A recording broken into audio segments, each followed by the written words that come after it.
बंधु माने आजिर एही कार्यक्रम को आपण मानक स्वागत। आजिर एही कार्यक्रमटी मकर राशि व्यक्ति विशेष मानक पई बहुत गुरुत्वपूर्ण अटे। तो आपणकर जदि मकर राशि होइथाय तो भिडियोटी को शेष पर्यंत निश्चय देखंतु, कारण आजिर एही भिडियो रे आमे माने जानिबा जे मकर राशि व्यक्ति विशेष मानक पई एही एप्रिल 2025 किपरि रहिबाको जाउछि। आजिर एही भिडियो रे आमे माने मकर राशिर मासिक राशिफल उपरे आलोचना करिबा। मकर राशिर व्यक्ति विशेष मानकर स्वास्थ्य, शिक्षा, प्रेम जीवन, वैवाहिक जीवन, भाग्य, क्यारियर एवं व्यापार वाणिज्यर स्थिति किपरि रहिबो एप्रिल 2025 रे से विषय रे विस्तार भाबरे आलोचना करिबा। नवग्रहंकर स्थिति मध्य देखिबा। नवग्रह केउ प्रकारर फल प्रदान करिबारे सक्षम हेबे से विषय रे आलोचना करिबा। एहा सहित अशुभत्व प्रदान करुथिबा ग्रह मानक पई किछि विशेष प्रतिकार मध्य जानिबा। तो बंधु माने आपणकर जदि मकर राशि होइथाय तो भिडियोटी को स्किप न करी शेष पर्यंत निश्चय देखंतु एवं भिडियोटी को लाइक करी चैनलटी को सब्सक्राइब करि दियंतु। कमेंट बॉक्स रे भक्ति एवं श्रद्धार सहित जय श्री जगन्नाथ निश्चय लिखंतु।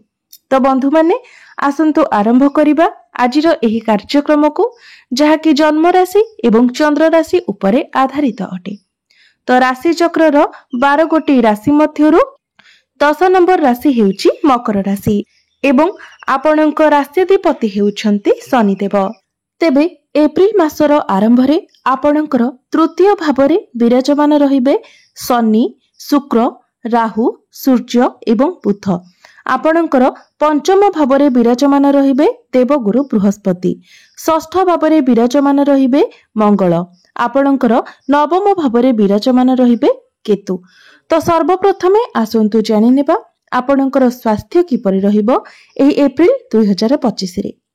तो कुंडलीर प्रथम भावटी होइथाय आपणकर स्वास्थ्यर भाव, इम्यूनिटी सिस्टम रो भाव एवं आपणकर प्रथम भावर अधिपति हेउछंती शनि, जे कि आपणकर तृतीय भावरे विराजमान अछंती।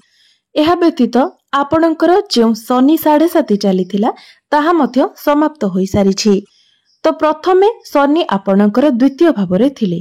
द्वितीय भावटी होइथाय धनर भाव, वाणीर भाव एवं कुटुंबर भाव, आमर परिवारर भाव। एवं तृतीय भावटी होइथाय साहस, पराक्रम एवं अधिक परिश्रमर भाव, छोट छोट भ्रमणर भाव एवं आम समाजर भाव। तेबे शास्त्र अनुसार तृतीय भावरे शनिकर गोचर को भल बोली माना जाइथाय, एहा शुभ बोली माना जाइथाय, जहा फलरे आपणकर स्किल्स रे इंप्रूवमेंट आसीबो, आपणकर काम करिवार शैली रे मध्य इंप्रूवमेंट आसीबो। एही समय रे आपण अधिक यात्रा करिवे, मात्र ताहा आपणक पई सुखद यात्रा रहिबो एवं सेथिरे आपणको लाभ मध्य प्राप्ति हेबो। एवं पूर्वरु जदि आपणकर थ्रोट रिलेटेड किछि प्रॉब्लम थिला, एलर्जी, इन्फेक्शन भली समस्या थिला, डेंटल इश्यू थिला एवं आखिरे जदि आपण ज्वलन अनुभव करुथिले तो वर्तमान आपणकर से सब समस्या गुड़िक दूर होई जिवो। आपणकर स्वास्थ्य रे सुधार आसीबो, आपण कर्मठ बनिबे। तो एप्रिल मासरे आपणकर स्वास्थ्य बहुत भल रहिबो। एप्रिल मासरे आपणकर स्वास्थ्य रे कोनोसी भी समस्या देखा जाउ नाही। केवल आपण निजर क्रोध उपरे नियंत्रण रक्षा करंतु एवं कोनोसी कथार अधिक प्रेशर नियंतु नाही। एबे आसंतु जानिबा आपणकर शिक्षा क्षेत्र किपरि रहिबो एप्रिल 2025 रे। विद्यार्थी मानक पई किपरि रहिबो एप्रिल मासटी। तो बंधु माने कुंडलीर पंचम भावटी होइथाय शिक्षार भाव। आपणक पंचम भावर अधिपति हेउछंती शुक्र, जे कि आपणकर तृतीय भावरे विराजमान अछंती, मात्र तृतीय भावरे शुक्र उच्चस्थ अछंती। तो जे विद्यार्थी माने निजर पाठ पढ़ारे किछि परिवर्तन चाहुथिले, एडमिशन नेबा पई चाहुथिले, फॉर्म फिलअप करबाको चाहुथिले, तो आपणक पई एपरि संभावना रहुछि। तेबे शुक्रंक सहित जेहेतु राहु, शनि एवं सूर्य मध्य अछंती, तो सेथिपई आपण अन्य कहार कथारे पड़े किछि डिसिजन नियंतु नाही। आपणको निजको जहा ठीक लागुछि आपण ताहा ही डिसिजन नियंतु, कारण शुक्रंक सहित राहु जेहेतु अछंती तो अन्य मानक कथारे पड़िले आपण कंफ्यूज होई जिवे। ସେଥିପାଇଁ ଆପଣ ଷ୍ଟେବଲ ରହିବାକୁ ଚେଷ୍ଟା କରନ୍ତୁ। ନିଜକୁ ଯାହା ଠିକ୍ ଲାଗୁଛି ଆପଣ ତାହା ହିଁ କରନ୍ତୁ। ଅନ୍ୟମାନଙ୍କ କଥାରେ ପଡ଼ି ଆପଣ କୌଣସି ବି କାର୍ଯ୍ୟ କରନ୍ତୁ ନାହିଁ। ଆପଣ ଯଦି ନିଜ ହିସାବରେ ଡିସିସନ ନିଅନ୍ତି ତ ସେଥିରେ ଆପଣଙ୍କୁ ସଫଳତା ମିଳିବ। ଏବେ ଆସନ୍ତୁ ଜାଣିବା ଆପଣଙ୍କର ପ୍ରେମ ଜୀବନ କିପରି ରହିବ ଏପ୍ରିଲ 2025ରେ। ତ କୁଣ୍ଡଳୀର ପଞ୍ଚମ ଭାବଟି ହୋଇଥାଏ ଆପଣଙ୍କର ପ୍ରେମ ଜୀବନର ଭାବ ଏବଂ ଆପଣଙ୍କର ପଞ୍ଚମ ଭାବର ଅଧିପତି ହେଉଛନ୍ତି ଶୁକ୍ର, ଯିଏକି ଆପଣଙ୍କର ତୃତୀୟ ଭାବରେ ଅଛନ୍ତି। ତେବେ ଆପଣଙ୍କର ପ୍ରଥମ ଭାବର ଅଧିପତି ଶନି ମଧ୍ୟ ଆପଣଙ୍କର ତୃତୀୟ ଭାବରେ ଶୁକ୍ରଙ୍କ ସହିତ ବିରାଜମାନ ଅଛନ୍ତି। ତ ଯେତେବେଳେ ପ୍ରଥମ ଭାବର ଅଧିପତି ଏବଂ ପଞ୍ଚମ ଭାବର ଅଧିପତି ଏକତ୍ର ରହିଥାନ୍ତି ତ ଏହାର ବହୁତ ଅଧିକ ଶୁଭ ପ୍ରଭାବ ଆପଣଙ୍କର ପ୍ରେମ ଜୀବନ ଉପରେ ପଡ଼ିଥାଏ। ଯଦି ପୂର୍ବରୁ ଆପଣଙ୍କର ପ୍ରେମ ଜୀବନରେ କିଛି ସମସ୍ୟା ଲାଗି ରହିଥିଲା ତାହା ଆପଣଙ୍କର କ୍ରୋଧ ପାଇଁ ହେଉ କିମ୍ବା ବାଣୀ ପାଇଁ ହେଉ କିମ୍ବା ଆପଣଙ୍କ ମଧ୍ୟରେ ଯଦି ମିସ୍ଅଣ୍ଡରଷ୍ଟାଣ୍ଡିଂ ଥିଲା, ମିସ୍କନଭରସେସନ ଥିଲା ତ ସେସବୁ ଆପଣଙ୍କର ଠିକ୍ ହୋଇଯିବ। ମାତ୍ର ବର୍ତ୍ତମାନ ବି ଶୁକ୍ର ଏବଂ ଶନିଙ୍କ ସହିତ ରାହୁ ମଧ୍ୟ ଆପଣଙ୍କର ତୃତୀୟ ଭାବରେ ବିରାଜମାନ ଅଛନ୍ତି। ସୂର୍ଯ୍ୟ ଏବଂ ରାହୁ ଏକତ୍ର ରହିବା ଦ୍ୱାରା ଶ୍ରାପିତ ଦୋଷର ନିର୍ମାଣ ହେଉଛି। ସେଥିପାଇଁ ପୁରୁଣା କଥାକୁ ଆପଣ ପୁନର୍ବାର ଦୋହରାନ୍ତୁ ନାହିଁ କିମ୍ବା କୌଣସି ତୃତୀୟ ବ୍ୟକ୍ତିଙ୍କୁ ଆପଣଙ୍କ ମଧ୍ୟରେ ଆସିବାକୁ ଦିଅନ୍ତୁ ନାହିଁ। ଶୁକ୍ର ଏବଂ ଶନି ଏକତ୍ର ଥିବା ହେତୁ ଆପଣଙ୍କର ପ୍ରେମ ଜୀବନ ବହୁତ ଭଲ ରହିବ। ଏବେ ଆସନ୍ତୁ ଜାଣିବା ଆପଣଙ୍କର ବୈବାହିକ ଜୀବନ କିପରି ରହିବ ଏପ୍ରିଲ 2025ରେ। ତ ବନ୍ଧୁମାନେ, କୁଣ୍ଡଳୀର ସପ୍ତମ ଭାବଟି ହୋଇଥାଏ ଆପଣଙ୍କ ବୈବାହିକ ଜୀବନର ଭାବ, ଆପଣଙ୍କ ଜୀବନ ସାଥୀର ଭାବ।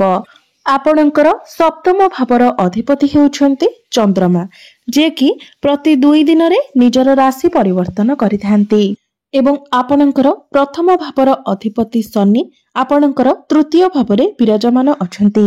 ତ ଆପଣଙ୍କୁ ଏହି କଥାର ଧ୍ୟାନ ରଖିବାର ଅଛି ଯେ ଆପଣଙ୍କର ଜୀବନ ସାଥୀ ଯେମିତି କୌଣସି କ୍ଷେତ୍ରରେ ତରବରିଆ ଭାବରେ କୌଣସି ଡିସିସନ ନିଅନ୍ତି ନାହିଁ, ନିଜ ଭିତରେ ଯେମିତି ଧୈର୍ଯ୍ୟ ରକ୍ଷା କରନ୍ତି। ତ ଏହି ଏପ୍ରିଲ ମାସରେ ଆପଣଙ୍କ ମଧ୍ୟରେ କିଛି ଯୁକ୍ତି ତର୍କ ହୋଇପାରେ, ଲଢ଼େଇ ଝଗଡ଼ା, ବାଦ ବିବାଦ ଭଳି ସମସ୍ୟା ଆସିପାରେ ଏବଂ ଏସବୁର ଗୋଟିଏ କାରଣ ହେବ ଯେ ଆପଣଙ୍କ ଜୀବନ ସାଥୀଙ୍କ ମଧ୍ୟରେ ଧୈର୍ଯ୍ୟରେ କମ୍ ଦେଖାଦେବା। ଧୈର୍ଯ୍ୟହାନି ଫଳରେ ଆପଣଙ୍କ ମଧ୍ୟରେ ଏସବୁ ସମସ୍ୟା ଦେଖାଦେଇପାରେ। ଆପଣଙ୍କ ଜୀବନ ସାଥୀଙ୍କ ମଧ୍ୟରେ ଧୈର୍ଯ୍ୟର ହାନି ଏବଂ ଆପଣଙ୍କ ମଧ୍ୟରେ କ୍ରୋଧ ହିଁ ଏସବୁର କାରଣ ବନିବ। ତ ଆପଣଙ୍କୁ ନିଜ କ୍ରୋଧ ଉପରେ ନିୟନ୍ତ୍ରଣ ରକ୍ଷା କରିବାର ଅଛି। ଏବେ ଆସନ୍ତୁ ଜାଣିବା ସବୁଠାରୁ ମହତ୍ୱପୂର୍ଣ୍ଣ ବିଷୟବସ୍ତୁ ଆପଣଙ୍କର ଭାଗ୍ୟ, କ୍ୟାରିୟର ଏବଂ ବ୍ୟାପାର ବାଣିଜ୍ୟର ସ୍ଥିତି କିପରି ରହିବ ଏପ୍ରିଲ 2025ରେ। ତ ବନ୍ଧୁମାନେ, କୁଣ୍ଡଳୀର ନବମ ଭାବଟି ହୋଇଥାଏ ଆପଣଙ୍କର ଭାଗ୍ୟର ଭାବ। ଆପଣଙ୍କର ନବମ ଭାବର ଅଧିପତି ହେଉଛନ୍ତି ବୁଧ, ଯିଏକି ଆପଣଙ୍କର ତୃତୀୟ ଭାବରେ ରହି ଭାଗ୍ୟସ୍ଥାନକୁ ଦେଖୁଛନ୍ତି। 5ଟି ଗ୍ରହଙ୍କର ଦୃଷ୍ଟି ଆପଣଙ୍କର ଭାଗ୍ୟସ୍ଥାନ ଉପରେ ରହୁଛି। ତ ସବୁଠାରୁ ଗୁରୁତ୍ୱପୂର୍ଣ୍ଣ କଥା ହେଉଛି ଯେ ଆପଣଙ୍କର ଶନି 7.5ର ସମାପ୍ତ ହୋଇସାରିଛି। ତ ଯେଉଁମାନଙ୍କ ନିଜର ଜନ୍ମ କୁଣ୍ଡଳୀରେ ଶନି ଖରାପ ସ୍ଥିତିରେ ଥିଲେ ତ ଏହି 7.5 ବର୍ଷ ମଧ୍ୟରେ ଆପଣଙ୍କୁ ବହୁତ କିଛି ସଂଘର୍ଷ କରିବାକୁ ପଡ଼ିଥିବ। ଆପଣଙ୍କର ପାରିବାରିକ ଜୀବନରେ ହେଉ, ପ୍ରେମ ଜୀବନରେ ହେଉ, କ୍ୟାରିୟର ହେଉ, ଆପଣଙ୍କୁ ବହୁତ ଅଧିକ ସମସ୍ୟାର ସମ୍ମୁଖୀନ ହେବାକୁ ପଡ଼ିଥିବ। ଆପଣଙ୍କୁ କ୍ୟାରିୟରରେ ଆପଣ ଯେତେ ପରିଶ୍ରମ କଲେ ମଧ୍ୟ ଆଗକୁ ବଢ଼ି ପାରୁନଥିବେ। ପ୍ରତ୍ୟେକ କ୍ଷେତ୍ରରେ ଆପଣଙ୍କୁ ଚିନ୍ତିତ ରହିବାକୁ ପଡୁଥିଲା। କୋର୍ଟ କଚେରୀ ମାମଲାରେ ମଧ୍ୟ ଆପଣ ଫସି ଯାଇଥିଲେ। ତ ବର୍ତ୍ତମାନ ସେସବୁରୁ ଆପଣ ଧୀରେ ଧୀରେ ବାହାରି ଆସିବେ। ଏପ୍ରିଲ ମାସରେ ଆପଣଙ୍କୁ ସମ୍ପୂର୍ଣ୍ଣ ରୂପରେ ଆପଣଙ୍କ ଭାଗ୍ୟର ସାଥ ମିଳିବ। ତ ଆପଣ ଯଦି କୌଣସି ନୂତନ କାର୍ଯ୍ୟର ଆରମ୍ଭ କରିବା ପାଇଁ ଚାହୁଁଛନ୍ତି, କିଛି ବଡ଼ ଡିସିସନ ନେବା ପାଇଁ ଚାହୁଁଛନ୍ତି, ଆପଣ କିଛି ଟ୍ରେଡିଂ କିମ୍ବା ସେୟାର ମାର୍କେଟରେ ଇନଭେଷ୍ଟମେଣ୍ଟ କରିବା ପାଇଁ ଚାହୁଁଛନ୍ତି, କୌଣସି ମିଟିଂ କିମ୍ବା ଡିଲ୍ ଆପଣଙ୍କର ରହିଛି, କୌଣସି ବଡ଼ ଜିନିଷ ଆପଣ କିଣାକିଣି କରିବାକୁ ଚାହୁଁଛନ୍ତି, ତ ଏସବୁ ପ୍ରତ୍ୟେକ କ୍ଷେତ୍ରରେ ଆପଣଙ୍କୁ ସଫଳତା ମିଳିବ। ଏବେ ଆସନ୍ତୁ ଜାଣିବା ଆପଣଙ୍କର କ୍ୟାରିୟର, କାର୍ଯ୍ୟକ୍ଷେତ୍ର କିପରି ରହିବ ଏପ୍ରିଲ 2025ରେ। ତ କୁଣ୍ଡଳୀର ଦଶମ ଭାବଟି ହୋଇଥାଏ ଆପଣଙ୍କର କ୍ୟାରିୟରର ଭାବ। ଆପଣଙ୍କର ଦଶମ ଭାବର ଅଧିପତି ହେଉଛନ୍ତି ଶୁକ୍ର, ଯିଏକି ଆପଣଙ୍କର ତୃତୀୟ ଭାବରେ ଉଚ୍ଚସ୍ଥ ଅଛନ୍ତି। ଏହାପରେ ପୁଣି ଶୁକ୍ର ଆପଣଙ୍କର କେନ୍ଦ୍ରକୁ ଚଳନ କରିବେ, ତାପରେ ତ୍ରିକୋଣକୁ ଚଳନ କରିବେ एवं शुक्र आपणकर चतुर्थ स्थान अर्थात केंद्र को आसीबा परे आपणकर कर्म भाव को देखिबे। तापरे पंचम भाव को आसीबा परे आपणकर लाभ स्थान को देखिबे। एवं शुक्रଙ୍କ सहित वर्तमान जेहेतु आहुरी 4टी ग्रह विराजमान अछंती तो क्यारियर रे आपण एका बढ़िबे नाही, आहुरी 2-3 जन को नेकी मध्य आपण आगो को बढ़िबे। आपण निजर काम द्वारा कार्य क्षेत्र रे प्रशंसित हेबे। कार्य क्षेत्र रे आपणकर कॉन्फिडेंस लेवल बढ़िबो। आपण निर्भय रे आगो को बढ़ी चलिबे। आपणଙ୍କ ମଧ୍ୟରେ ପୂର୍ବରୁ ଯେଉଁ ଭୟ ଯେଉଁ ଶଙ୍କା ରହିଥିଲା ତାହା ସମ୍ପୂର୍ଣ୍ଣ ଭାବରେ ଦୂର ହୋଇଯିବ। तो एप्रिल मासटी आपणकर क्यारियर को नेकी सर्वश्रेष्ठ रहिबो। एहा परे 14 एप्रिल को सूर्य मध्य आपणकर चतुर्थ भावरे उच्चस्थ होइजिबे। तो जेउ माने गवर्नमेंट जॉब पई प्रिपेयर हेउथिले सेमानंको पई समय बहुत भलो रहिबो।